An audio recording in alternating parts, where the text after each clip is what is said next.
Un saludo especial a nuestros televidentes. Queremos compartir con ustedes en estos minutos el balance sectorial del sector, la situación del sector, bajo tres ejes fundamentalmente.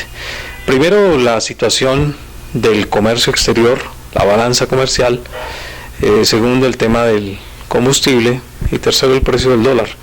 Todos están entrelazados porque de una u otra manera el eje fundamental en esto es el comercio exterior, que es el motor de nuestra actividad. Estamos hablando de las importaciones y de las exportaciones y estamos registrando una disminución sensible en materia de exportaciones. Han bajado el 31% y eso se refleja pues necesariamente en la facturación, que también tuvo una disminución importante del 1.14%, y en el caso de las importaciones una disminución del 16%, disminución que también pues incide directamente en nuestra actividad en la medida en que hay menos mercancías para transportar en los puertos del país. Pues en el puerto de Buenaventura, por ejemplo, registramos una disminución del 7%, del 3% en Barranquilla y así, todo para sumar un 31% de disminución en las exportaciones y un 16% en las importaciones. También pues esto incide en las toneladas movilizadas, cuya disminución fue del 0.40%.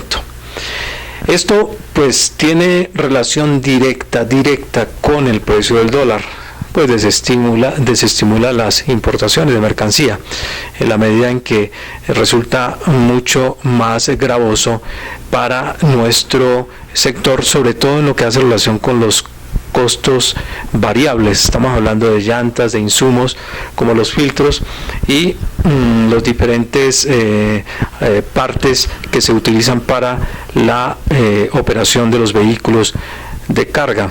Y en esto también incide el precio del combustible. El combustible pesa en la canasta de costos el 31%, y si bien es cierto vemos una disminución importante de 416 pesos en lo que va corrido del año, esto no alcanza a ser incidente desde el punto de vista económico pues muy importante, no tiene una incidencia muy importante porque los costos operativos siguen creciendo el 4.10%, y repito, el ACPM si bien tuvo esa disminución, no se compagina con la disminución de los precios internacionales, que tienen una disminución más importante. Vemos por ejemplo países como Norteamérica que sí hicieron una disminución en los precios de los combustibles, acompasado con lo que son los precios internacionales.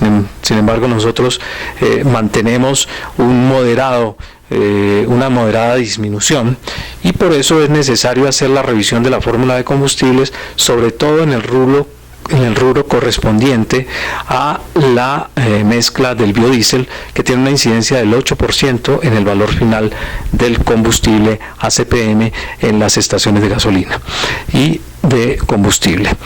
Creemos también que es necesario y es muy importante que el gobierno retome la política de reposición, y cuando digo retome la política de reposición es porque actualmente se sigue el proceso de postulación, el 1 a 1, quiere decir que se sigue utilizando el esquema de ingresar un vehículo nuevo sacando un vehículo viejo, pero el ritmo es muy lento.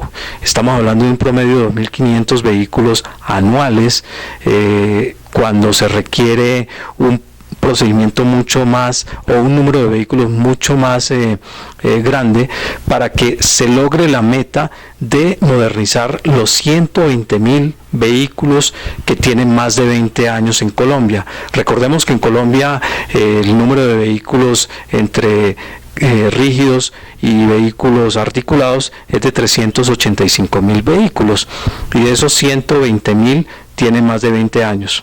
Ahí es donde se debe enfocar la política pública, determinando una vida útil que no conocemos, que está en proceso de estudio, pero que requiere ser determinada, y sumándole a esto unos elementos de política pública, de estímulos a la permanencia o a la salida de esos vehículos, como sucede en México, con aspectos tributarios que favorezcan a aquellas personas que quieran modernizar su parque automotor, y también con esquemas de ahorro a través de los denominados seguros totales, en los que nosotros consideramos debe apuntar, repito, esa política pública. Esto resumiría en términos generales todo lo que queríamos comentar con ustedes, para que tengan un panorama general respecto a lo que está ocurriendo en el sector, que, repetimos, no tiene la mejor situación o no está pasando por la mejor situación en los años que vienen presentando o que se vienen transcurriendo. De todas maneras, nuestro sector sigue siendo optimista pese a eso, y más del 53% de las personas que encuestamos han dicho que tienen una percepción favorable de lo que puede ocurrir en los próximos meses. Esperemos entonces que todo esto se dé y que se pueda lograr la recuperación de un sector que es vital para la economía del país. Muchas gracias.